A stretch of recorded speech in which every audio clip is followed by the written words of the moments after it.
대근이 TV 대근입니다. 우리 흑백 요리사 얘기를 너무 많이 했네? 봤는데 중식이 엄청 많이 나오더라고요. 한국 사람들이 뭐 중국 음식 굉장히 좋아하잖아요. 저는 뭐 중국 음식 많이 좋아해서 저도 가끔 먹는데, 우리나라 중국 음식은 잘 아시는 것처럼 이제 1882년도에 들어와요. 1882년도에 무슨 일이 있었냐면 이모군란이라고 하는 그 사건이 벌어집니다. 우리나라 이제 구식군대와 신식군대 사이의 그 차별 문제가 발생이 돼서 구식군대에 그 임금을 지급하는데 뭐 쌀로 대신 지급을 했는데, 거기 쌀, 겨와 뭐 모래 이런 것들을 막 섞어서 주다 보니, 왜냐하면 그 당시에 나라 곳간이, 나라 재정이 이걸 감당할 수가 없으니까, 그래서 이제 이게 트리거가 돼가지고 구식군대가 이제 그 당시에 집권층을 공격했던 사건이죠.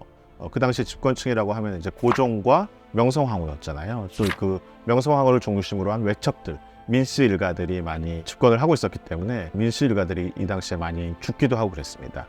명성황후는 또 피신을 가기도 하고요. 그래서 명성황후가 자기가 이제 권력을 잃게 생겼으니까 부랴부랴 청나라에 요청을 합니다. 청나라에 요청을 해가지고 군대를 좀 파견해서 이모군란을 진압해달라고 합니다. 그래서 그 당시에 청나라에서 청군을 파병을 하죠. 그때 청나라 군대가 들어오는데, 그 당시에 이 청나라 군대가 들어올 때 이 사람들이 혼자서 살 수가 없잖아요. 이 사람들 뒷바라지해 줄 사람들이 필요하잖아요. 그래서 민간인들이 한 30명 정도 따라왔다 그래요. 그래서 이 민간인들 30명이 따라온 사람들이 우리나라 최초의 화교다라고 이렇게 보고 있어요. 그래서 이분들이 들어와서 처음에는 청나라 군대들을 도와줬지만 결국은 청나라 군대가 한 3년, 2, 3년 머물다가 되돌아가거든요. 그런데 이분들 중에 대다수는 남아서 조선 땅에서 생업을 이어가요. 그래서 이분들이 이제 화교의 역사를 만들게 되는데요. 근데 이분들이 주로 무슨 일들을 하냐면, 첫 번째는 그 당시에 가장 유망했던 농업을 합니다. 농업을 하는데, 이분들이 이제 주로 뿌리 식물을 많이 길러요. 당근, 양파, 감자, 뭐 떠오르는 게 없습니까?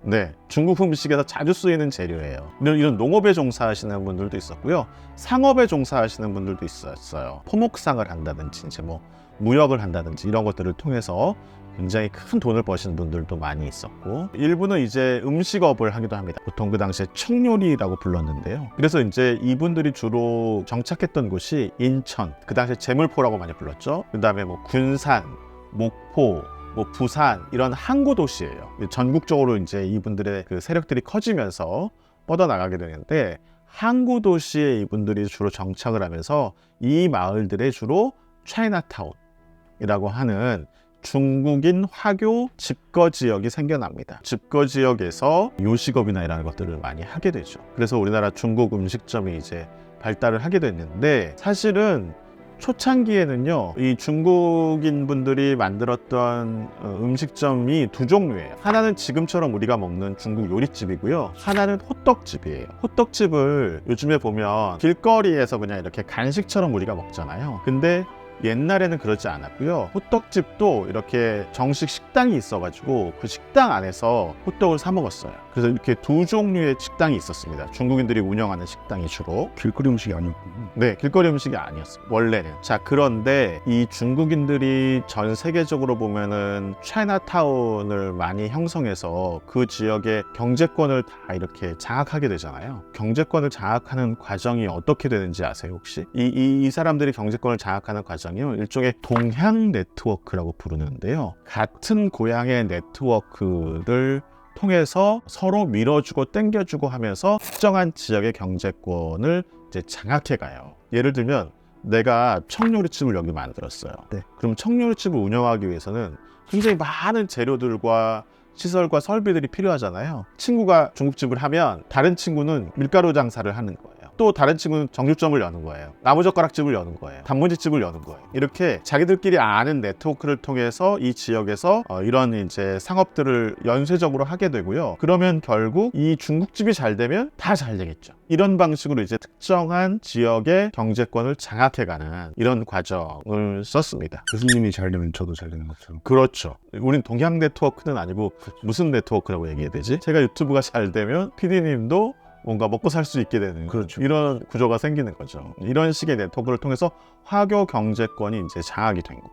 그런데 우리나라의 이 초기에 들어온 이런 화교들에 대해서 우리나라 사람들이 감정이 어땠을까요? 엄청 차별했을 것 같은데. 네, 별로 좋지 않았어요. 왜냐면 그 당시에 이제 뭐 원세계라고 하는 장군이 들어와서 청나라 병사들이 이제 한반도를 관리 통치하는데 뭐 이제 주로 이제 서울 지역에 몰려 있었긴 했지만, 그런데 이제 너무 위세를 많이 부린 거예요. 특히 원세계는 뭐 궁궐에 들어갈 때 뭐 말 타고 들어가고 막 그럴 수 없거든요. 내려서 걸어가야 되는데, 그래서 자기가 임금님보다 더 높은 것처럼 행세하고 이랬기 때문에 우두머리가, 그러니까 이제 뭐 밑에 그 졸병들도 우리나라 사람들을 굉장히 무시하고 그랬겠죠. 그래서 청나라 사람들에 대해서 상당히 그 반감이 많았습니다. 그러다가 이제 1931년도가 되면 굉장히 큰 사건이 벌어져요. 만보산 사건이라고 하는 사건이 벌어지는데, 이거 길어지는데 이 얘기를 또 해야 되나 모르겠네. 1931년도에 만보산 사건이라고 하는 사건이 벌어져요. 만보산은 어디 있냐면 만주 지역에 있는 산이, 그 당시에 일본이 만주를 점령하고 있었는데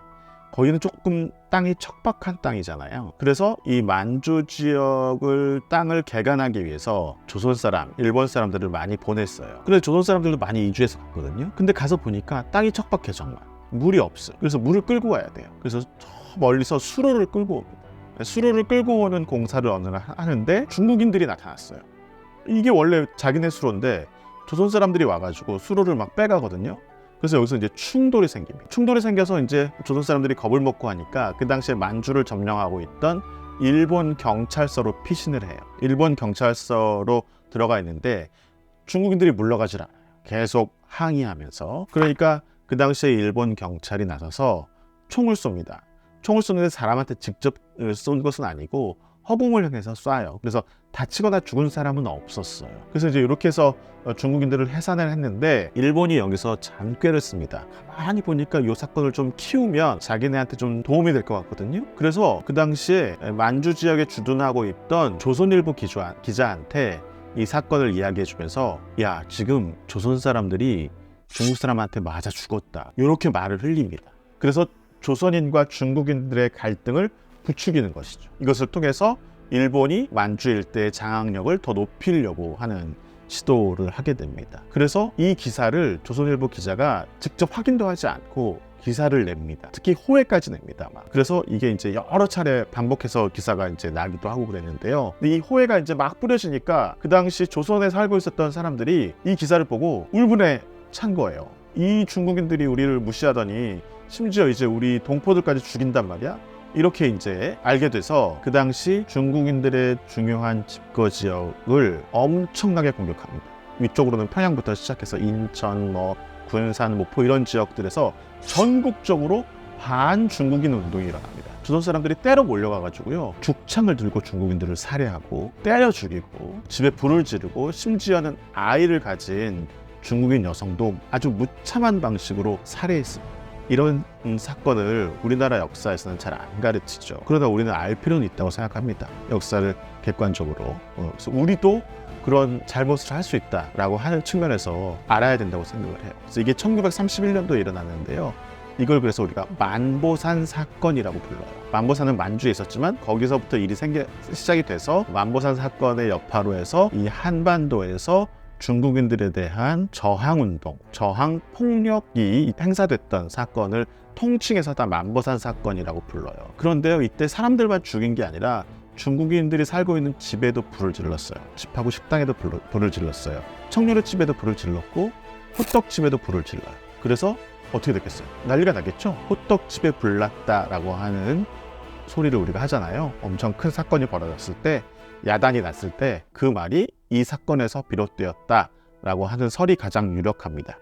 호떡집에 불이 났다. 그래서 청요리집은 그 다음에도 이제 재건이 가능했기 때문에 재건을 해서 다시 음식점을 해요.